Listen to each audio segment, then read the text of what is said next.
Look, I never really wanted to be that person who nitpicks about, well, you had to watch the 20 movies before Far From Home. And I'm not looking to change that today, but if you're somebody who's watched Spider-Man Homecoming and then immediately watched Far From Home and haven't seen a single other Marvel Cinematic Universe film, you're kind of out of luck, because this movie's got connective tissues. Well, those are napkins actually, but you get the point, okay?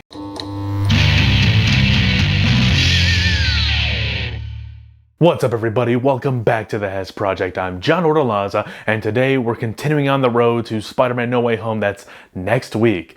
It's pretty crazy, dude. We're there. We're already here. I'm already seeing it. I'm already doing a review for it, and we're loving the hell out of it. But right now, we're finishing off the road to Spider-Man No Way Home, reviewing all the films. I already reviewed the Sam Raimi, Tobey Maguire Spider-Man trilogy, as well as the Mark Webb, Andrew Garfield duology. And now we're talking about the Tom Holland trilogy. I already covered the Homecoming film last week, and now we're talking about Spider-Man Far From Home. Again, if you guys haven't seen my other Spider-Man movie reviews, go check them out, and you get a little bit more of my opinion on the other Spider-Man and how I feel that they differ from each other, and why I personally gravitate towards Tom Holland a little more. He looks younger, for one. There's a sense of childlike wonder to be had with Tom Holland's performance. I just think he pulls off the high school persona so well, especially when he's hanging out with other high schoolers in the movie, and he's dealing with his, his crush, of course, that he eventually takes to prom, but then not really, because he leaves because the Vulture is her dad and scares him away. I loved all of that, dude. It's got a good vibe to it, and I just wanted more of it, and we do get more of it in Far From Home. But it's far from home. It takes place, where does it take place? In Europe, because they go on a class field trip, and that was a little bit of a letdown, only because I associate Spider-Man with New York City, and I would have loved to see him gradually get bigger and bigger and start swinging across the big skyscrapers. And we could still get that. We're obviously going to get that because No Way Home does take place in New York City, in several multiversal New York cities. But nonetheless, it takes place in New York City. But the second one kind of deviated and went to Europe. So I'm not exactly sure why they decided to pluck him out of New York City and throw him into Europe. I guess maybe because it takes place during the aftermath of Civil War, where everyone's technically being hunted. So maybe? I'm not sure, but he was on the side of the Sokovia Accords. At least he was fighting with them, so Tony must have, protected him in that sense, but I guess not. No, wait, because this is afterwards. Are they still hunting people down for the Sokovia Accords? I don't know, but it was still a fun and entertaining movie. I had just as much fun with this one as I did Homecoming. I think I may like Homecoming slightly more. I liked Vulture a little bit more than Mysterio. Mysterio, played by Jake Gyllenhaal in here, is really good. I love Jake Gyllenhaal. I think he's a great actor, but I don't know. There's just something about what they did with him being this... he's an ex-Tony Stark employee. He worked for Stark Industries and created that technology that Stark used in the beginning of Civil War, where it was like a therapeutic experiment is what he referred to it as, called BARF. He called it BARF. Beck was, insulted by that. He hated the fact that Tony Stark did that to his technology, called it that, and pretty much kind of stole it from him in a sense. And now he's rebelled with all other ex-Tony Stark employees to create the Mysterio tech, and they took the Edith glasses, or not really, dumb Peter gave it to him, which, look, that makes sense. I understand people want to complain that Peter's a little irresponsible in these movies. It's a kid. I understand that people want to complain that Peter messed up the spell in the Spider-Man No Way Home trailer. He's a kid. I still think the personality and the vibe of Peter Parker is very much in this film.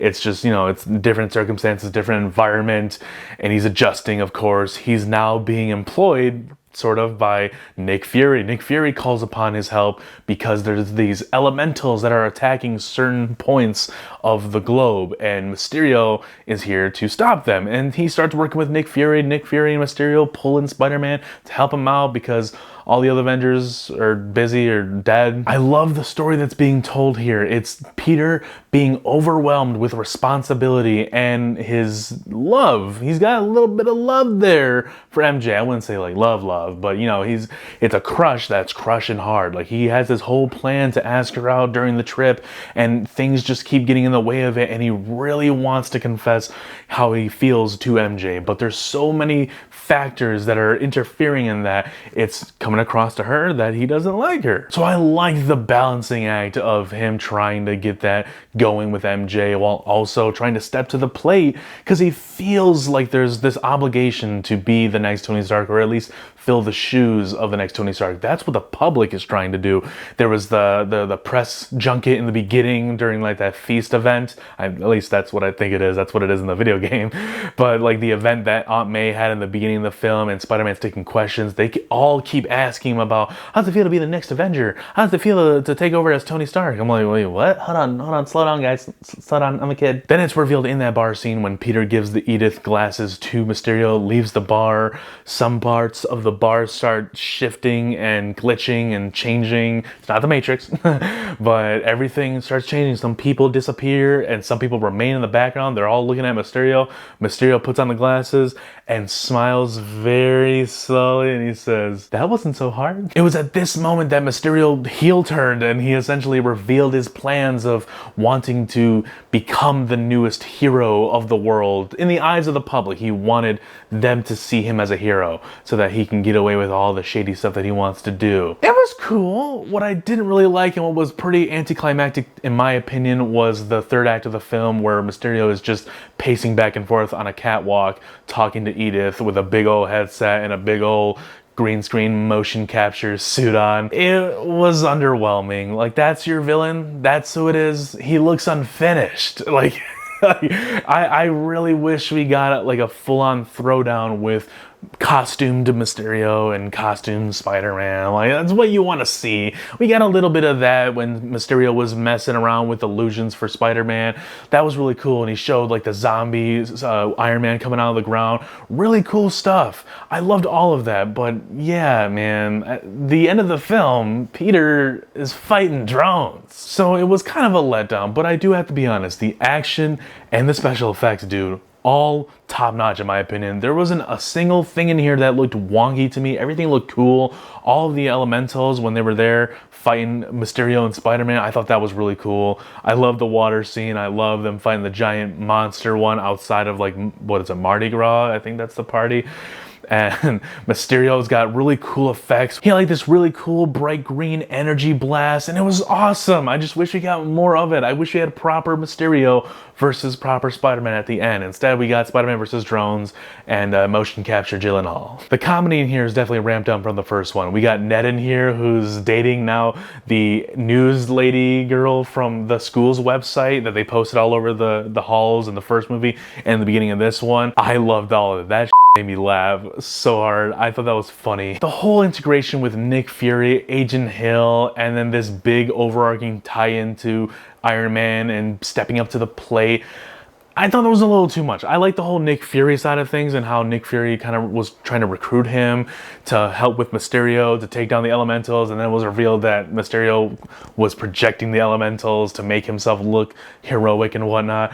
I liked all of that, but when it comes down to the Tony Stark element to it, I feel you guys on your complaints from the first one, from Homecoming. I didn't mind it that much, but now that he's passed, I feel like this movie requires you to have seen Endgame and Infinity War, because there's just so much weight in between both Homecoming and Far From Home. You can't just skip over those and watch this one and not be confused. If you're not a Marvel head, you can't do that. People keep talking about the blip and you blipped, you're 5 years younger. No one really knows what that means if you haven't seen Endgame and Infinity War. The movie ends with Peter standing tall after Beck gets killed from one of the ricocheted bullets from the drone, and he's presumably dead. And then we get this dope sequence of Peter swinging around the city of New York. It was really cool. Wish you guys just listen a little bit more. Then he picks up MJ and they start swinging around. She screams because she's afraid of heights or something. Then it cuts to credits and we get the first end credits scene of the reveal. The juiciness. Beck, aka Mysterio, has altered the footage. He's added on his suit and he's looking at the camera and he's saying, "Spider-Man's trying to kill me. I don't know what's going on. He just started attacking me all of a sudden." And then it just reveals that he's just laying there all dead, and the camera's still panning to Peter's legs, and you can hear the sound of Edith, and she says like, "Target them all" or something, and he says, yeah, go ahead, do it. He like edited so many audio clips to get it to sound like Peter Spider-Man is going crazy, going nuts, just randomly wanted to kill everybody. Then it cuts to another shot of Mysterio looking at the camera, screaming in, "Spider-Man's identity is Peter Parker, and then it's revealed. They just show his face all over the newscast of Times Square. His face is all over the LED screens. Peter's identity is revealed. That was some mind-blowing shit, if I gotta be honest. Wish it was the actual ending. It's not a big deal. It's really not a big deal, guys. Guys, chill out. It's not a big deal. Though, why would you make us wait like 50 seconds? Like, just make it the ending. I'm beyond excited to see the continuation of that exact moment in the film in No Way Home. And hell, we even got a freaking cameo from J.K. Simmons back as J. Jonah Jameson. Probably a variant of that same character, but he's back, dude. And that was really cool. I feel really bad that I never quite mentioned J.K. Simmons' portrayal as J. Jonah Jameson in the Sam Raimi films. He's amazing. No question about it. He's amazing. Guys, let me know down below, what did you think of Spider-Man Far From Home? And what's your favorite Spider-Man film so far? What's your favorite second film out of Spider-Man 2, The Amazing Spider-Man 2, and Far From Home? That wasn't a fair question. I understand that, so I apologize.